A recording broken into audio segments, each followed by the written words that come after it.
नमो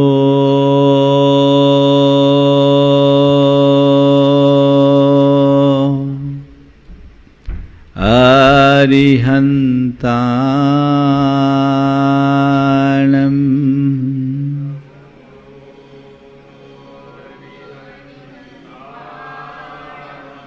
नमो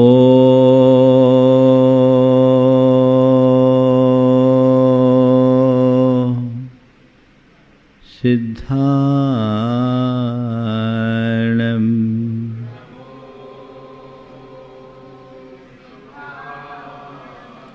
नमो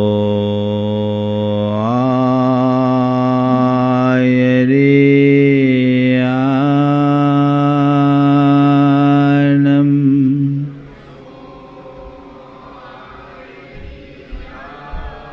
नमो उवज्झायाणं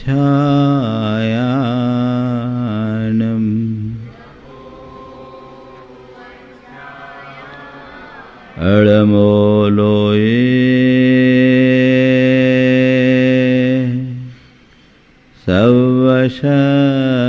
सवशहुनं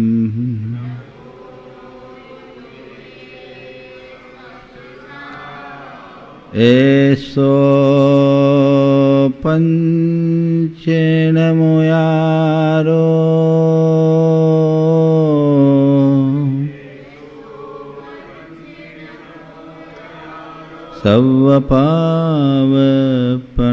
सवपावपनाशनो मंगलानं च सवेशिं पढ़मं होई मंगलम।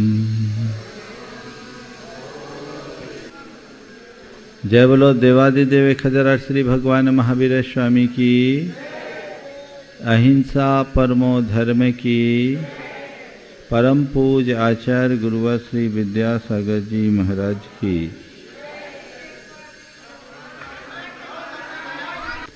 आज रक्षा बंधन का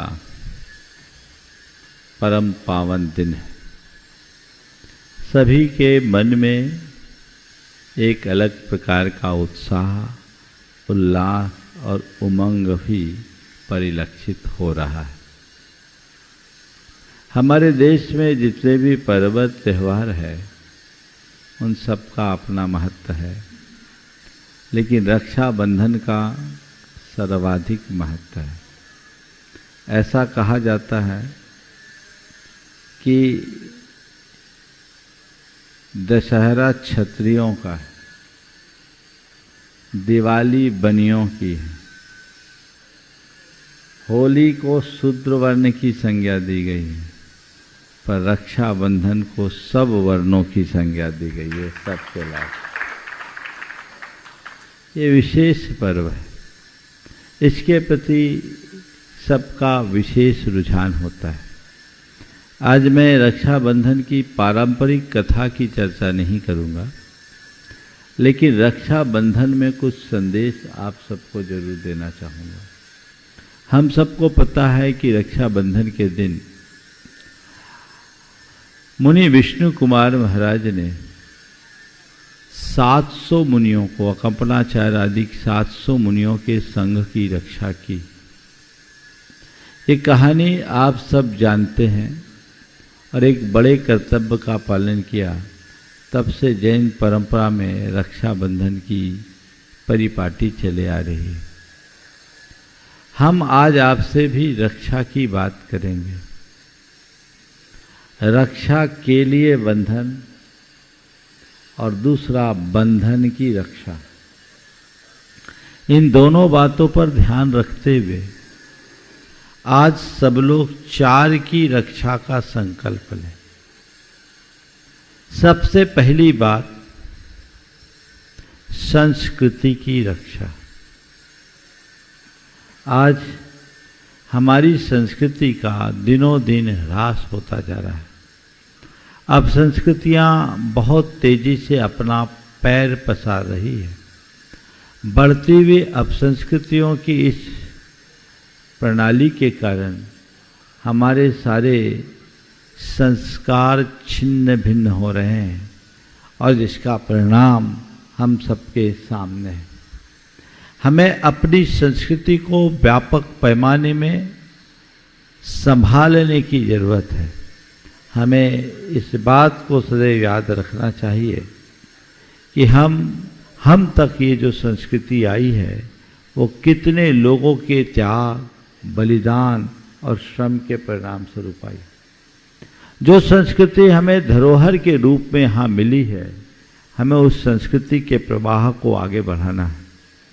मुझे बात याद आ रही है, जब चीनी यात्री वेन सांग भारत आया और भारत से वापस जब वो अपने देश की ओर जाने लगा, रास्ते में उन्हें नदी पार करनी थी। नदी में भंवर उठी। वो जब यहाँ से जा रहा था तो अपने साथ ढेर सारे शास्त्र लेकर जा रहा था। नदी में उठी भंवर के कारण उसका संतुलन बिगड़ गया। संतुलन बिगड़ने से नदी का भार बढ़ने को हुआ तो नाविक ने कहा कि नदी का भार कम करना होगा। अब नाव का भार कम करना होगा। नाव का भार कम कैसे करे, ये एक बड़ी समस्या थी। तो लोगों ने सोचा कि एक काम करें, कुछ शास्त्र को पानी में डाल दें ताकि नाव का भार कम हो जाए और हम लोग सकुशल अपने ठिकाने पहुंच जाएं। जैसी ये बात सामने आई, उस नाव में सवार कुछ भारतीय युवकों ने फट से नदी में छलांग लगा दी और कहा हम अपने जान को न्यौछावर कर देंगे पर संस्कृति को नष्ट नहीं होने। ये हमारी परंपरा एक उदाहरण है जो हमारे देश की विरासत में हमें मिली।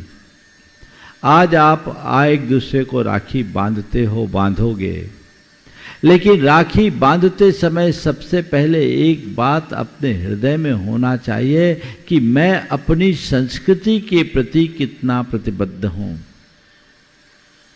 हम अपने संस्कृति की रक्षा के लिए कितने संबद्ध हैं। हमारे धर्म, हमारे धर्मायतन, हमारे धर्मगुरु, हमारे शास्त्र, इनकी इस विरासत को हम कितना सुरक्षित कर पा रहे हैं। हर व्यक्ति को आज की तिथि में इस बात के लिए प्रण लेना चाहिए कि हम सब खो देंगे लेकिन अपनी संस्कृति को नहीं खोने देंगे। कुछ इस तरह का उपक्रम करें कि आने वाले युग युगांतरों तक हमारी संस्कृति का प्रवाह बना रहे। ये कब होगा? जब हमारे हृदय में अपनी संस्कृति के प्रति निष्ठा जागृत होगी, समर्पण जागृत होगा। आजकल लोग इन सब बातों के प्रति बहुत उदासीन होने लगे हैं, इनको बड़े हल्के में लेने लगे हैं, इनको नज़रअंदाज करने लगे हैं, जो कतई अच्छी बात नहीं है। तो पहली बात, आज एक प्रण लें कि हमें संस्कृति की रक्षा के लिए संबद्ध, प्रतिबद्ध रहना है, संकल्पित होना है। हमारा धर्म, हमारी संस्कृति, हमारी परंपरा, हमारा राष्ट्र हमारे लिए सबसे ऊपर होना चाहिए और उसके लिए हम हर कर्तव्य का पालन करेंगे, चाहे हमें जो कुछ करना हो। राखी बांधो तो पहली राखी संस्कृति की रक्षा का बांधो, दूसरी राखी बांधो तो प्रकृति की रक्षा का बांधो।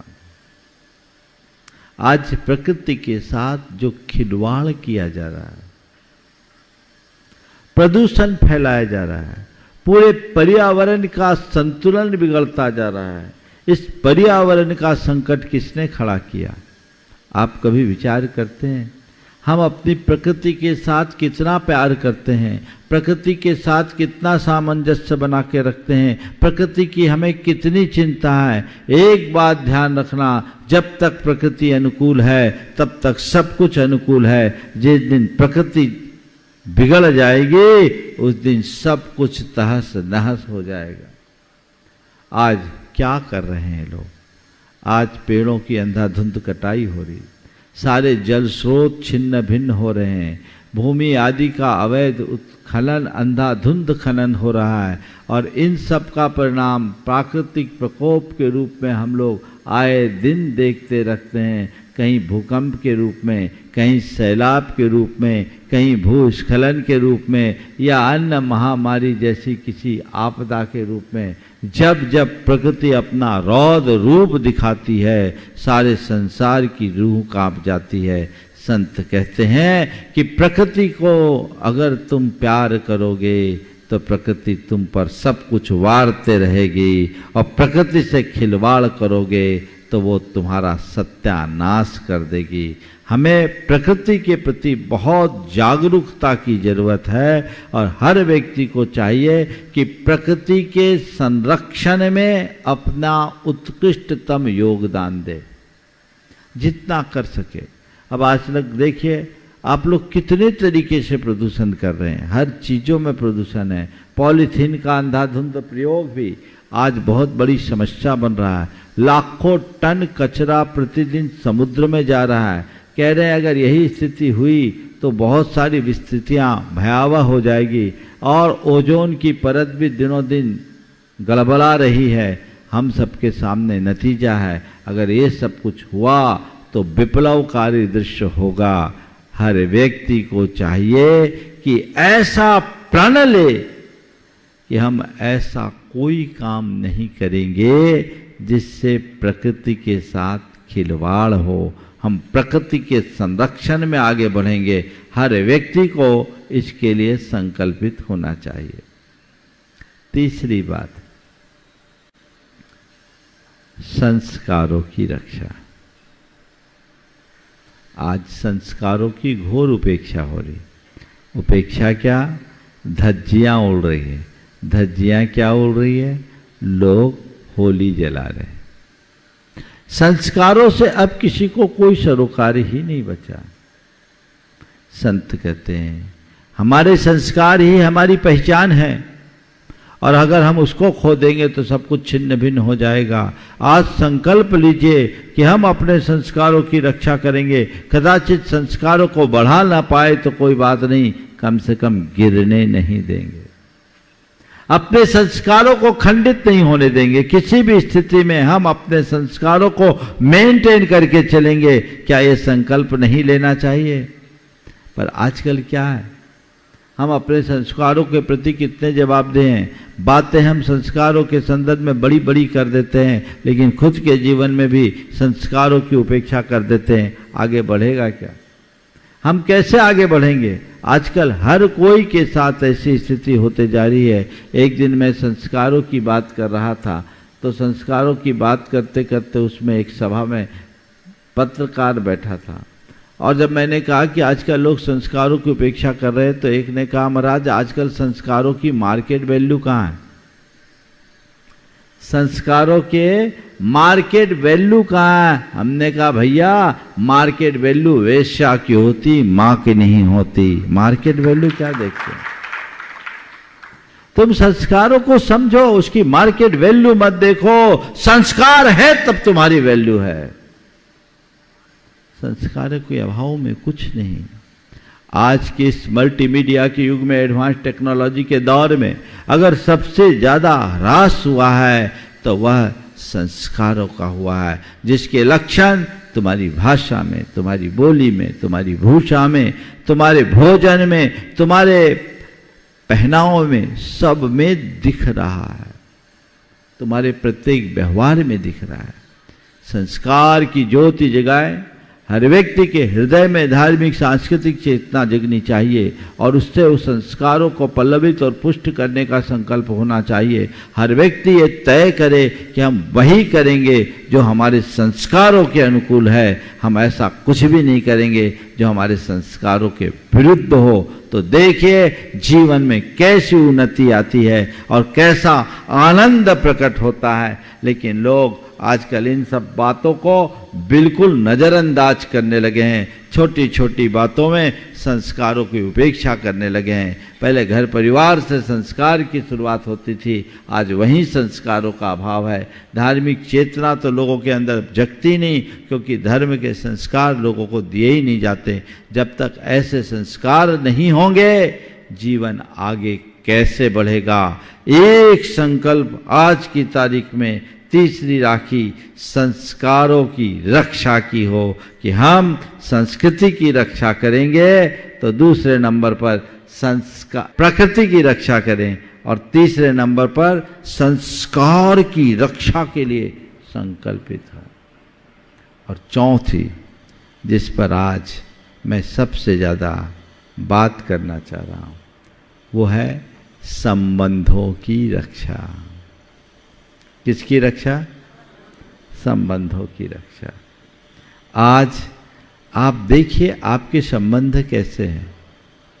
पहले संबंधों में प्रगाढ़ता होती थी और आजकल किसी के संबंध में कुछ नहीं। क्यों? ये हमारे सोच और चिंतन के परिवर्तन का परिणाम है। हमारे देश में प्रेम, परस्परता, बंधुत्व, आत्मीयता, अहिंसा और करुणा जैसे उदात्त जीवन मूल्यों को सर्वोच्च महत्व दिया गया।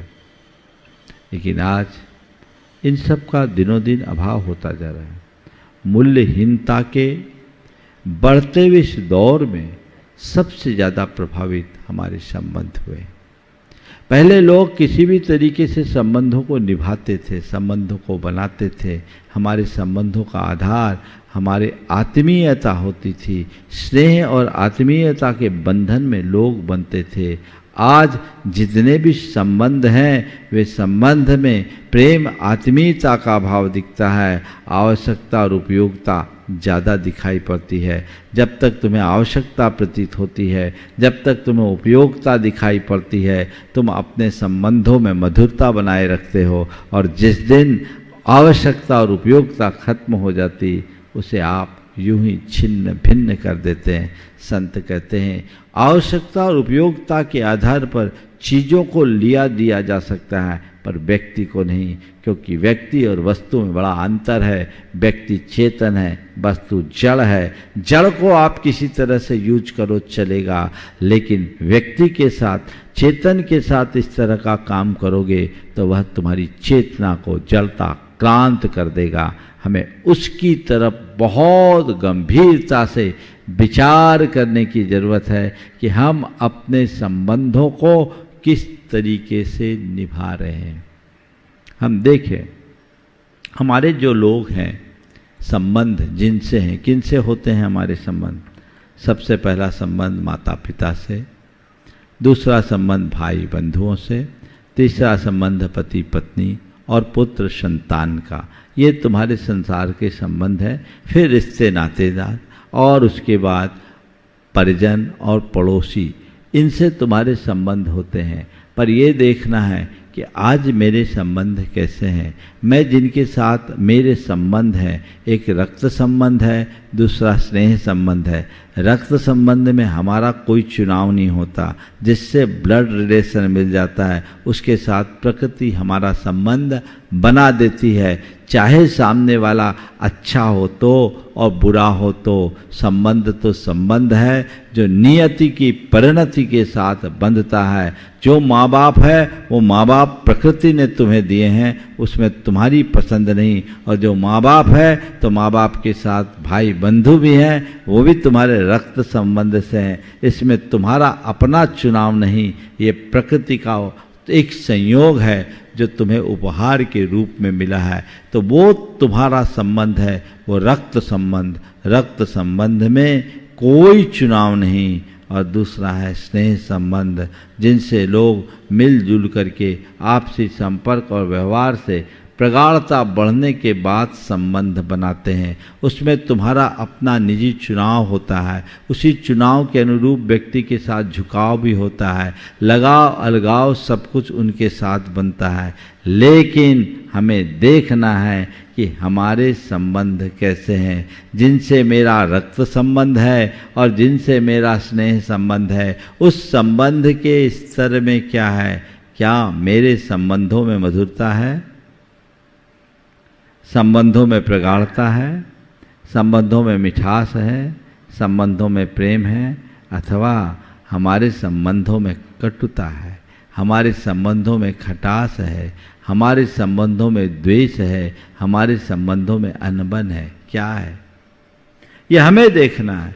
यदि प्रेम है, मधुरता है, तो ये मान करके चलना मेरे संबंध अच्छे हैं, और यदि उससे उल्टे हैं तो संबंध मेरे उल्टे हैं। अगर अच्छे संबंध होंगे तो जीवन आगे बढ़ेगा, और बुरे संबंध होंगे तो जीवन बर्बाद होगा। हमें देखना केवल ये है कि मेरे संबंधों की स्थिति कैसी है। अच्छे संबंध किनसे होते हैं और बुरे संबंध किनसे होते हैं, यदि इस पड़ताल को हमने कर लिया तो हमें अपने संबंधों को अच्छा बनाने का रास्ता अपने आप मिल जाएगा। आपके संबंध जिनसे भी हो, चाहे वो रक्त संबंध वाले लोग हों या स्नेह संबंध वाले लोग हों, आप बताइए आपके जिनसे अच्छे संबंध होते हैं उनके प्रति आपका कैसा दृष्टिकोण होता है, या अच्छे संबंध बनाने के लिए आप अपना दृष्टिकोण कैसा रखते हो? कैसे रखते हो? जिनके प्रति आप उदार होते हो, जिनके प्रति आप सकारात्मक होते हो, जिनके प्रति आप ज़्यादा संवेदनशील होते हो, और जिनके प्रति आपका स्नेह भाव होता है, वो व्यक्ति, उस व्यक्ति के साथ आपके संबंध अच्छे बनते हैं। और जिनसे आपको अपना संबंध अच्छा बनाए रखना है, आप उनके साथ ये सब बातें भी अपना करके चलते हो, उनके प्रति सकारात्मक रहते हो, उनके प्रति आप संवेदनशील होते हो, उनके साथ आप बहुत गंभीरता से स्नेह रखते हुए अपने संबंधों को आगे बढ़ाते हो कि नहीं बढ़ाते हो?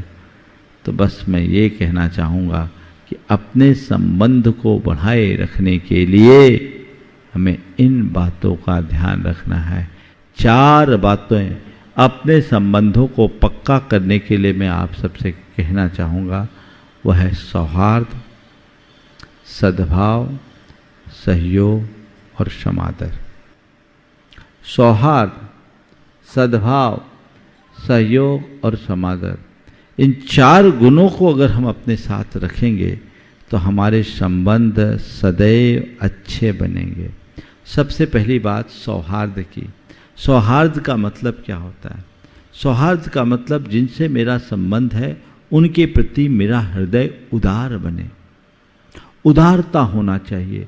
सौहार्द से उदारता बढ़ती है। वो उदारता हमारे संबंधों को मिठास लाती है। हम सामने वाले के प्रति ज़्यादा सकारात्मक होते हैं। हमारा उसके प्रति दृष्टिकोण अलग हो जाता है। कुछ भी हो जाए तो छोटी मोटी गलतियों को नज़रअंदाज करने की क्षमता भी अपने भीतर विकसित कर लेते हैं। जिनके प्रति हमारे मन में सौहार्द होता है उनके प्रति हमारा दृष्टिकोण अलग होता है। हम हमेशा उसको अपने गले से लगाने के लिए तत्पर हो जाते हैं, और जिनके प्रति सौहार्द का अभाव होता है उनके प्रति हमारा दृष्टिकोण बदल जाता है। आप देखिए, मन में यदि गांठ है, मन में यदि द्वेष है, मन में यदि वैर है, मन में यदि और किसी प्रकार का घृणा नफरत का भाव है, तो समझ लेना हमारे मन में सामने वाले के प्रति सौहार्द का अभाव है। और जिसके प्रति सौहार्द होगा उसके प्रति प्रेम अपने आप बनेगा, और जहाँ प्रेम होगा वहाँ प्रगाढ़ता अपने आप आएगी।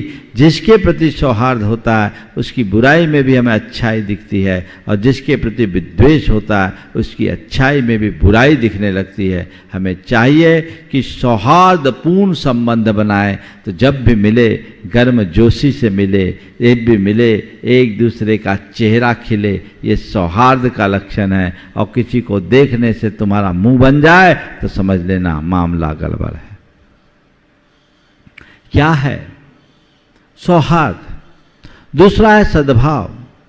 सद्भाव का मतलब एक दूसरे के गुणों को सहना, एक दूसरे के गुणों की प्रशंसा करने का भाव, और एक दूसरे के भले का भाव रखना, एक दूसरे को आगे बढ़ाने का भाव रखना, ये सद्भाव कहलाता है। एक दूसरे से जलना, एक दूसरे से कुड़ना, एक दूसरे से ईर्ष्या करना, एक दूसरे को नीचा दिखाना, ये सब असद्भाव है, ये दुर्भाव है जो हमारे जीवन को नीचे गिराने वाले हैं। हमें सद्भाव का विकास करना है। किसका किसके प्रति कितना सद्भाव है, साथ रहते हैं पर भाव कैसा है समझ में नहीं आता।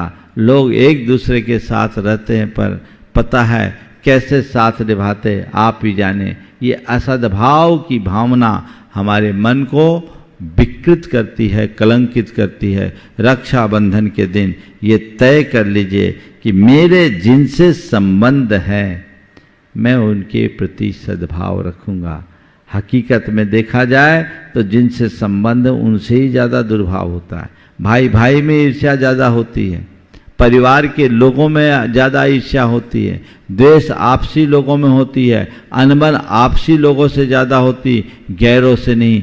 जहाँ ज़्यादा सद्भाव की अपेक्षा है वहीं यदि दुर्भाव पलेगा तो फिर क्या मिलेगा? कुछ भी मिलने वाला नहीं है। इसलिए दृष्टिकोण को परिवर्तित कर लेना चाहिए।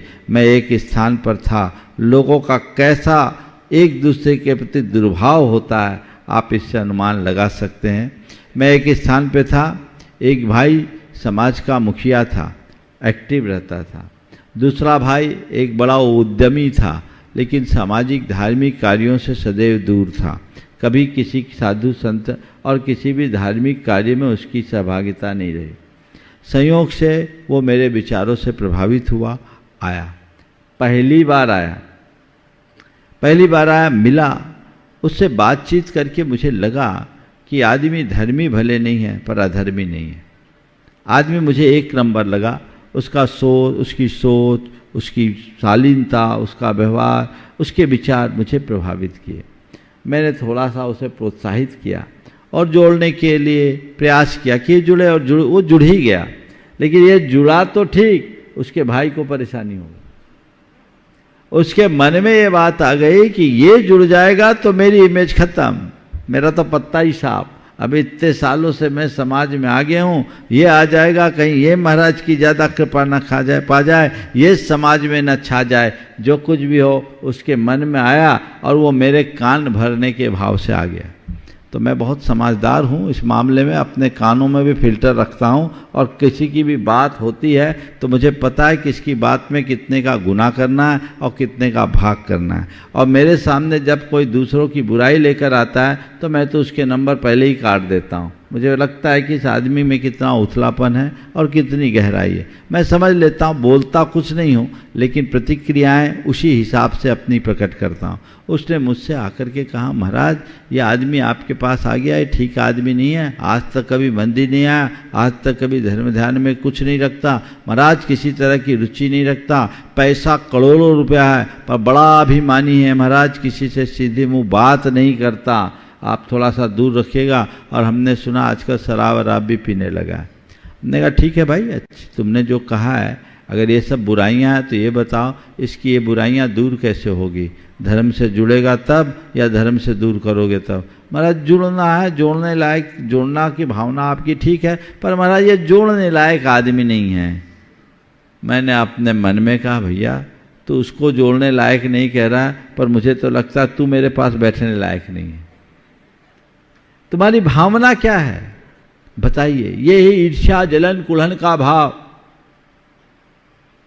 इस भाव से बचोगे तो हमारे संबंध अच्छे रहेंगे। आजकल तो राखी बांधने के लिए भाई बहन एक दूसरे से राखी बंधवाते हैं, उनमें भी आपस में ईर्ष्या होती कि नहीं होती? तो कहां प्रेम? सब चीजें फॉर्मल होते जा रही है, फॉर्मेलिटी का पुट ज्यादा देखने को मिलता है। तो इससे हमारे संबंध अच्छे नहीं होंगे। संबंधों को अच्छा बनाए रखने के लिए सौहार्द होना चाहिए, सद्भाव होना चाहिए, तीसरे क्रम में सहयोग होना चाहिए। एक दूसरे को सहयोग देने की आदत रखो, एक दूसरे का साथ निभाने की कोशिश करो। यदि किसी को कोई परेशानी आई है तो उस परेशानी को अपनी परेशानी मानकर उसका सहयोग करो, जीवन भर वो तुम्हारा रहेगा। देखो सहयोग देने का क्या फल होता है। दो भाई, एक भाई बहुत वर्षों से बाहर किसी महानगर में अपना कारोबार करता, दूसरा भाई पैतृक नगर में ही अपना काम करता था। महानगर में रहने वाले भाई का व्यापार गड़बड़ा गया, उसका सब कुछ ठप हो गया, और जो अपने पैतृक नगर में था उसका कारोबार बहुत बढ़ गया। अब संयोग ऐसा बना कि उसकी बेटी की शादी का प्रसंग आया कि बेटी का शादी करना है, और शादी एक ऐसे परिवार से आई प्रस्ताव जो बहुत संपन्न था, लेकिन बात आगे नहीं बढ़ रही थी। बड़े भाई ने एक दिन छोटे भाई से फ़ोन करके पूछा क्या बात हुआ उस संबंध का। बोला प्रस्ताव तो आया है पर मेरी हिम्मत नहीं है, क्योंकि उस परिवार की हैसियत के आगे मेरी कोई हैसियत नहीं है, मैं बात आगे कैसे बढ़ाऊं।